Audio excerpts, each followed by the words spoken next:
dia a todos! Bem-vindos aos Resíduos Revelados. Hoje vamos falar um pouquinho sobre os aterros sanitários. Isso mesmo, eu sou a apresentadora Júlia. Eu sou a apresentadora Thalita e para o nosso bate-papo de hoje temos 3 convidados especiais. Bom, para iniciar nosso debate, eu convido agora a Isabelle Caon, a estudante de Engenharia Ambiental do último período da Universidade Federal da Fronteira Sul. Oi, eu sou a Isabelle e vim aqui falar um pouco sobre o que são aterros sanitários. Então, os aterros sanitários são locais destinados à decomposição final de resíduos sólidos gerados pela atividade humana. Eles são menos nocivos ao meio ambiente, pois são construídos para evitar a contaminação do solo, da água e do ar. Então, eu tenho uma dúvida. Que tipo de lixo que vai para os aterros sanitários? Bom, a recomendação é que seja encaminhado para o aterro somente o tipo de resíduo que não possui mais nenhum tipo de reaproveitamento ou que não possa ser reciclado, como resíduos domésticos, comerciais, industriais, de construção e também os gerados nos esgotos e orgânicos. Então, Isabelle, você sabe nos dizer por que eles ficam em locais abertos assim? Na grande maioria, os aterros são construídos em locais afastados das cidades, em razão do mau cheiro, da possibilidade de contaminação do solo, das águas subterrâneas e liberação de gases. Nossa, que interessante. Muito obrigada por nos explicar um pouquinho sobre o que são os aterros sanitários. Eu que agradeço, até mais. Agora chamamos aqui Heloíse Vanzin, que é gerente de resíduos sólidos de Chapecó. Bom dia, gente! Agora eu vou falar um pouquinho sobre como funcionam os aterros. Bom, eu vou explicar primeiro como eles funcionam, né? Sobre o quadro regulatório e as diretrizes. E depois vou explicar sobre a disposição de resíduos, que é o modo que os resíduos estão organizados lá dentro. Se é assim que eu posso dizer. Se ficou fácil de entender, no caso, né? Bom, o aterro sanitário, ele vai operar dentro de um quadro regulatório que estabelece diretrizes para a sua operação. Que esse quadro regulatório e as diretrizes vão mudar de acordo com o local que está o aterro, né? Para, assim, garantir a proteção tanto ambiental, tanto saúde pública de quem trabalha no aterro e das pessoas do entorno, as pessoas que moram no entorno. Para, assim, garantir que os resíduos sejam dispostos de maneira adequada e controlada. Bom, a disposição dos resíduos, que é sobre o que eu vou falar agora, que é como eles são ajeitados, organizados dentro do aterro, né? Eles têm uma ordem que deve ser seguida, que primeiro, o caminhão, que vai estar com esses resíduos, né? Ele deve depositar o resíduo não compactado no pé da rampa, definido pelo fiscal, o fiscal responsável pelo aterro. Depois vai ter um espalhamento dessas pilhas de resíduos feitas pelo caminhão anteriormente, e deverá ser feito camadas baixas, ou seja, camadas finas, não muito grossas.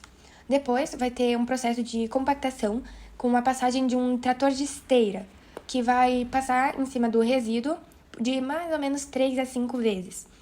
Já na operação de frente, os resíduos eles devem formar rampas, com uma inclinação de mais ou menos 1 metro na vertical para 3 na horizontal. E depois que eles estiverem tudo dentro desses conformes, né?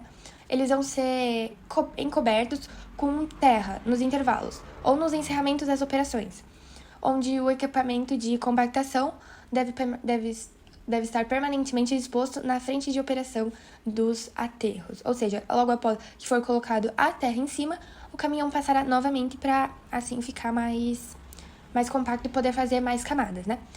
Aí depois que já teve a disposição dos resíduos, eles vão ter que estar bem cobertos de terra, porque essa cobertura, né, de terra, ela tem a finalidade de reduzir a exposição do lixo, controlar odores indesejáveis e minimizar a atração de pragas e liberação de gases, como o gás metano, que é um dos mais prejudiciais à atmosfera.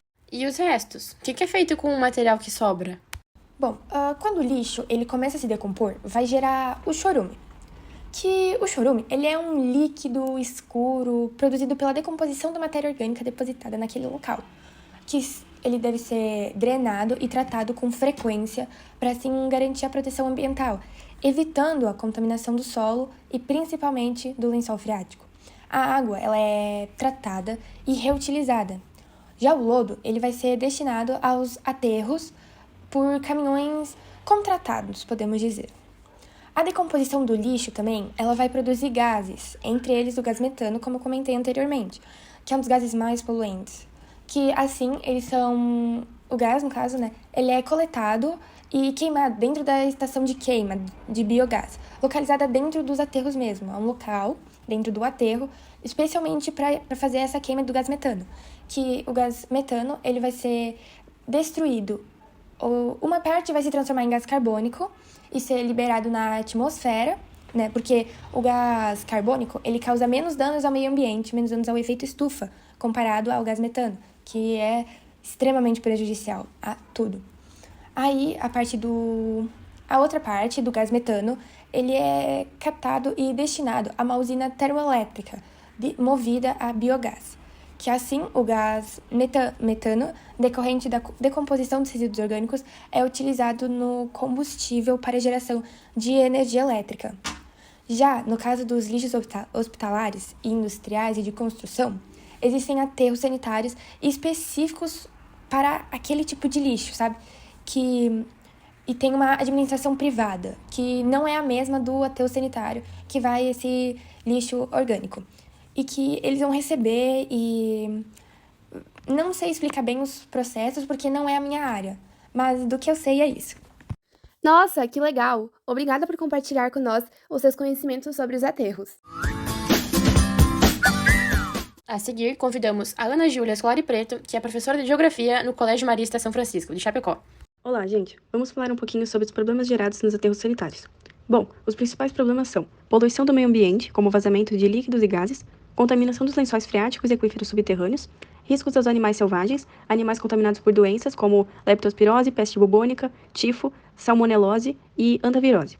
Alto custo econômico na implantação e na manutenção, limite da quantidade de lixo. Além disso, causam também a infiltração do chorume no solo, liberação de gases na atmosfera, mau cheiro, poluição visual no ar, na água, no solo e na atmosfera.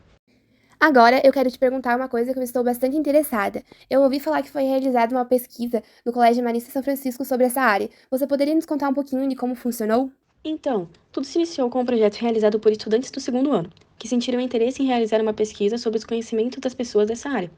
As estudantes fizeram 10 perguntas quantitativas e 5 qualitativas, sendo realizadas para 50 pessoas. Entre elas eram 10 estudantes do primeiro ano, 10 do segundo, 10 do terceiro, 10 pais ou responsáveis e 10 professores ou profissionais da área. Bom, após a coleta de dados, elas obteram os seguintes resultados. Para a pergunta, você sabe o que são aterros sanitários? 44 pessoas responderam que sim e 6 que não.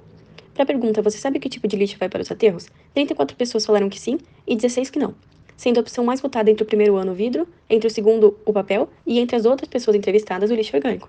Na pergunta, você sabe quantos aterros tem em Chapecó? 72% dos entrevistados responderam não sei, o que caracteriza 36 pessoas.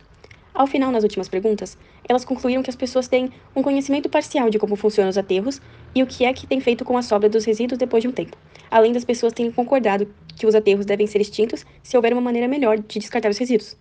Nossa, eu achei muito interessante essa análise. Até para saber mais ou menos o grau de conhecimento das pessoas, né? Sobre onde é descartado os nossos resíduos, tipo, nós como sociedade, eu digo. Isso mesmo, Júlia. É muito importante ter esse breve conhecimento. Por fim, agradeço pelo convite e até a próxima. Nós que agradecemos por compartilhar conosco e pela atenção de todos, e até o próximo Resíduos Revelados.